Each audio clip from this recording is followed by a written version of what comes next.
Polémique autour d'une classe d'enfants roms à Saint-Fond. Depuis le 22 novembre dernier, 25 élèves âgés de 6 à 12 ans sont scolarisés à l'étage des locaux de la police municipale.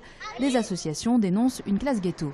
L'ensemble des décisions qui ont été prises, qui sont quand même, on peut dire, discriminatoires, c'est-à-dire qu'ils n'ont pas accès à la cantine, ils sont dans une école où ils ne croisent, enfin dans une classe où ils ne croisent aucun enfant français.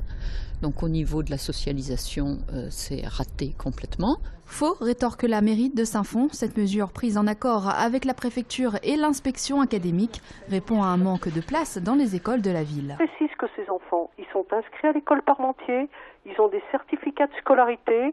Quant à savoir si les élèves sont accueillis par des policiers, la mairie est catégorique. Il n'y a aucune porte de communication, il y a une entrée complètement indépendante et comme dans toutes les écoles, quand les enfants arrivent, ce sont les enseignants qui viennent les accueillir. Des élèves bien isolés de l'hôtel de police et des autres élèves de Saint-Fond. Un passage obligé pour leur intégration selon l'inspection académique. Ce sont des jeunes qui n'ont jamais été scolarisés antérieurement et donc il fallait un moment pour non seulement les former au français mais aussi leur expliquer quelles sont les modalités de travail à l'école, ce qu'on appelle le métier d'élève, c'est-à-dire les habitudes de travail qu'ils doivent avoir pour pouvoir s'insérer correctement dans les classes. Une mesure transitoire qui devrait prendre fin d'ici 1 mois et demi. En attendant, les associations ont décidé de lancer une pétition contre l'existence de ces classes.